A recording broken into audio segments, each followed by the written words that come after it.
The boy peeled open the eggshell, revealing a multicolored egg. Startled, he pried at it again with his knife. The patterns on the egg were strangely eerie. Suddenly, his mother called him for dinner. Not long after he left, the colorful egg twitched. That night, amidst thunder and lightning, he remembered the egg in the storage room and ran over despite the wind and rain. But there was nothing on the shelf, only the eggshell broken in two on the floor and crawling tracks that glowed blue. Suddenly, a bottle fell and broke from the shelf, followed by a piercing scream. The boy was so frightened that he stood up involuntarily and followed the sound to a corner. Pushing aside some leaves, he saw a creature with a peculiar appearance. It cried out in a babyish voice.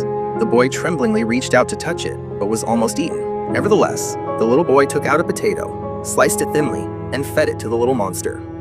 The little monster seemed to have taken the boy for its mother, and willingly let the boy stroke its head. The boy's name was Zhao Shuai, Little Smart, and he gave the little monster a nice name, Fei Bao, Flying Leopard. From then on, he started raising it. He brought the vegetable scraps bucket from home, but saw Fei Bao gnawing on a leather shoe. Zhao Shuai forcefully pulled it away and then put it in the bucket. He then picked up a book and started reading, but less than 10 seconds later, Fei Bao had finished the entire bucket of vegetable scraps. Zhao Shuai was a little curious how such a small creature could eat a whole bucket. He touched Fei Bao's head and felt its skin was very dry, so he stood the bucket upright. He was instantly terrified, and then a basin of water poured down. Little Fei Bao, however, was overjoyed and swam happily inside. One day, his mother hired someone to clean the storage room. He was pushing the bucket of water out to pour it away when Zhao Shuai quickly went to stop him. But the bucket was empty. Fei Bao was gone. It turned out it had run to Zhao Shuai's house. He tripped and tumbled down the stairs, then looked around. Thankfully, no one had seen his embarrassing moment, and he hopped around happily like a child. Then he saw the stairs again, and the result was predictable. His swaggering gait caught the dog's attention. Their eyes met, and Fei Bao sensed danger and took off running. But the leash reached its limit just as the dog was about to catch up. He could only watch Fei Bao go airborne. Zhao Shuai's older sister had just filled the bathtub and then went back to her room to get clothes.